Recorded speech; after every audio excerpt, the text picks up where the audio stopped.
चलने वाले ये तीसरा विकल्प देख सकते हो कि आपकी समझ हम लोगों ने ऐसे ही नहीं पकड़ा है। वो पहुंच चुके हैं। बहुत सी खूमियां हैं इनमें, तब जाके ये राष्ट्रीय लोकतांत्रिक पार्टी हमने ज्वाइन की। क्यों कांग्रेस बीजेपी का ये मिला जुली का खेल जनता देख चुकी है, जनता सुधारे हैं। उनका सभी का स्वागत करता हूं, धन्यवाद करता हूं। यहाँ पधारे, आपका स्वागत है। कुलदीप को मैं बहुत पुराने समय से जानता हूं, इसने कुछ नहीं सीखा तो निश्चित रूप से ये समझो संघर्ष सीखा है। पार्टी हो, सिंबल हो, नहीं हो, इसने जब भी मैं सुजानगढ़ गया हूं इसको संघर्ष करते देखा है मैंने हमेशा ही। निश्चित रूप से संघर्ष करना मुश्किल बात होती है। क्यों होती है? राष्ट्रीय जो पार्टी होती है उनके सिंबल होते हैं, उनको वोट अपने आप तय होते हैं। अपने आप एक खड़ा होकर किसी पर राष्ट्रीय पार्टियों के खिलाफ लड़ना मुश्किल होता है। उसमें निश्चित रूप से मैं जातिवादी नहीं जानता, इसको संघर्ष करते देखा है। यादव वादव बाकी इसको संघर्ष करते देखा है मैंने। ये निश्चित रूप से कुलदीप, आप जब वोट मिले नहीं मिले, जीते नहीं जीते अलग बात है, आप जब वहाँ जाओगे तो आपको संघर्ष करते आपके पास कंधे से कंधा लड़ते देखना पाओगे। जय हिंद, जय भारत। के उम्मीदवार के रूप में मैं आपके बीच में आया हूं और वोट की अपील और आशीर्वाद लेने के लिए यहाँ आया हूं और आप सबके दर्शन करने के लिए आया हूं। इस कार्यक्रम में विराजमान मेरे सभी पिछले 1.5 साल से राष्ट्रीय लोकतांत्रिक पार्टी के मूल कार्यकर्ताओं के रूप में सब साथ मिलकर पार्टी को मजबूत करने वाले राष्ट्रीय लोकतांत्रिक पार्टी की रीढ़ की हड्डी और मेरे सबसे पुराने अजीज पूर्व सरपंच राजेंद्र सिंह जी राठौड़ साहब, आज कई दिनों से भाई साहब के दर्शन हुए हैं चारिया गांव में। ये हमारी सबसे बड़ी विडंबना रही कि हमारे नेताओं ने सुजानगढ़ के बाहर हमें आने नहीं दिया और न लोगों के दर्शन करने का मौका मिला। ये सबसे बड़ी विडंबना रही। मैं धन्यवाद करता हूं हनुमान जी बेनीवाल साहब का कि मेरे जैसे साधारण कार्यकर्ता को टिकट देकर कम से कम गांव-गांव ढाणी-ढाणी घूमकर लोगों को आशीर्वाद लेने का मौका मिला और सबका भरपूर आशीर्वाद मिल रहा है। यही मेरी 20 साल की 22 साल की सेवा का परिणाम है, जो अपने आप को मैं बहुत ही गौरवान्वित महसूस करता हूँ।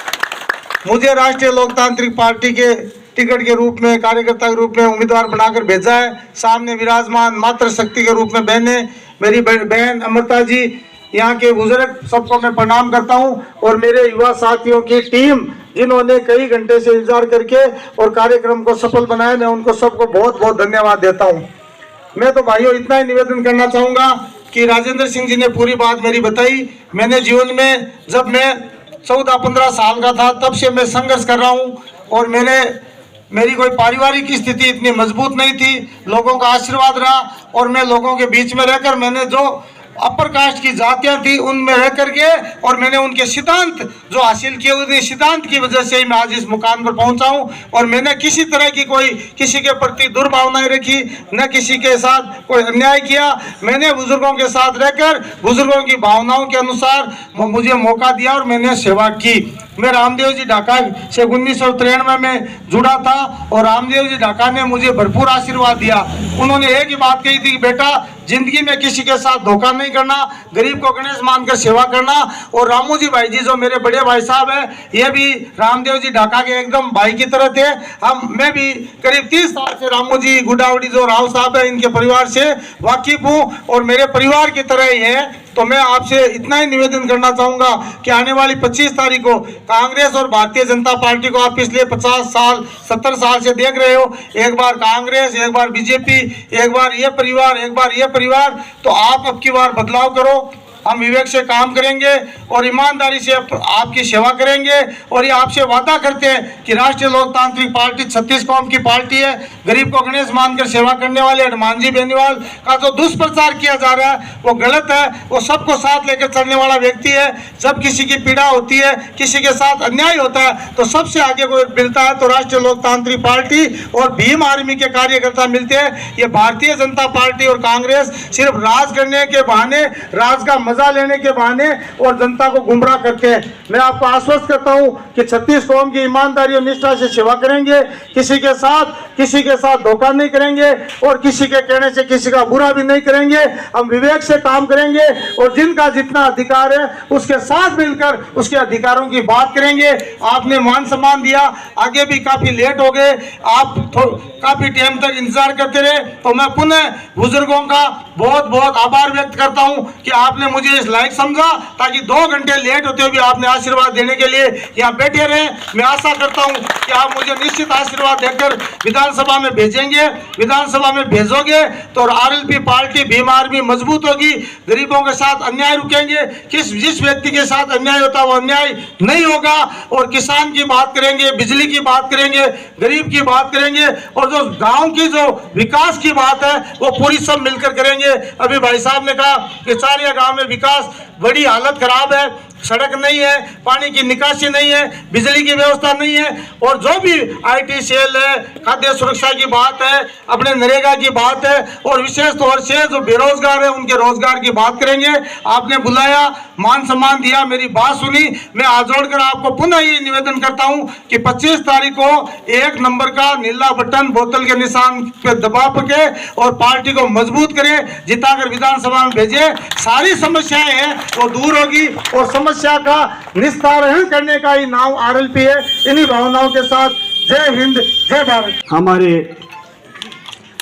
सुजानगढ़ विधानसभा के राष्ट्रीय लोकतांत्रिक पार्टी के प्रत्याशी भाई बाबूलाल जी कुलदीप साहब, सम्मानित मंच, बुजुर्गों जी, नौजवान साथियों, याद रखो कि हमने बीजेपी को देखा, कांग्रेस को देखा, और कितने आए, कितने सालों से हमारे बुजुर्गों ने 17 साल से वोट देते आ रहे हैं, लेकिन हमेशा एक बार ये राजस्थान में अगर कोई तीसरा मोर्चा कामयाब होने वाला है तो आपका अपना बोतल का निशान है। याद रखिए दोस्तों कि हमेशा ये जो होता है इसको एक बार मौका दे करके कि भाई हमको दोनों को देख लिया। अभी राजेंद्र जी निकाल में वोट की अपील नहीं करता, इन्होंने अपील भी कर दी। कैसे कि इन्होंने बाबूलाल जी की तारीफ कर दी कि मैंने देखा कि बाबूलाल जी कैसे संघर्षशील व्यक्ति है। इसी तरीके से कि आपके पास कांग्रेस वाले भी आए हैं, बीजेपी वाले भी आए हैं, हम भी आए हैं, मांगने के लिए सब आएंगे। और देख करके देखो, आपको मालूम होना चाहिए सेना का सेनापति कौन है। इस सेना का सेनापति कौन है? जिनका नाम हनुमान बेनीवाल है, जिनका नाम चंद्रशेखर आजाद है। और ये दोनों जुझारू ऐसे नेता है कि धूप को धूप नहीं समझते, छाया को छाया नहीं समझते, है ना। सबके लिए अपने आप को रेशियो में नहीं रखते, बल्कि लड़ाई लड़ने के लिए, और जातिवाद का कोई मामला नहीं। तो क्या मंच पर मैंने बीजेपी ज्वाइन की अपनी टीम के साथ, और अभी मैं जब वैसे ही हनुमान जी बेनीवाल से और नारायण जी बेनीवाल से मिला और जब उनकी ये 4 शब्द सुने तो मैंने अपने आप को जो फख्र महसूस करके और उनकी पार्टी को समर्थन देके पार्टी में आ गया। आज मैं उनका सिर्फ सालार बन गया। इसलिए भाइयों, नौजवानों, हाथ जोड़ के कहना बदलाव का मौका है।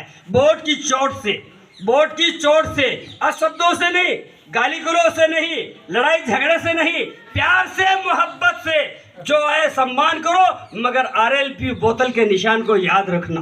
25 तारीख को हमारी माँ बहनों की, हमारी मातृशक्ति की आदत पड़ी हुई है, कभी बीजेपी की, कभी कांग्रेस। आप सारे के सारे बाबूलाल जी कुलदीप बन जाओ, सारे के सारे हनुमान जी बेनीवाल बन जाओ, और सारे के सारे चंद्रशेखर जी आजाद। घर घर में जाकर के हमारी मातृशक्ति को, हमारी माँ बहनों को, हमारे भाइयों को आप इस बात की दावत दो, इन बात की इनवाइट करो कि 25 तारीख को मतदान देने के लिए कातर क्षेत्र का आदमी और थे लोग जकितरे हूँ उत्साहित हो भाई। आप 70 साल हो गया वोट देवता तो इनमें तो कोई दोहराई को नहीं। बाबे रूस जावे काके साग उड़ जावा, काके रूस जावन बाबे साग उड़ जावा, और तो कोई विकल्प ही को नहीं कि भाई 3 जने एक बाबे साग रूस था बाबे का उड़ जाऊँ था, और बाबे रूस था काके का उड़ जाऊँ था। अब तीसरो विकल्प तैयार हुई है। नेता तो आज पहले भी राजस्थान में भी बहुत हुआ, और बहुत लोग कोशिश भी करी कि पार्टियां भी बनावा, लेकिन वे सक्सेस कौन हुआ। वजूद कौन रियो। लारले 20 सालों लंबो संघर्ष करने के बाद में 2018 में आरएलपी पार्टी को जो गठन हुयो, गरीब ने शोषित ने जगह भी परेशानियां इबा ने निजात दिलाउन खातर तीसरो जो विकल्प तैयार हुई है। ये तो शानदार विकल्प है। अपन गांव में बैठा लोगों ने कई चीज की जरूरत है, सबसे ज्यादा जरूरत है चिकित्सा, पानी और लाइट।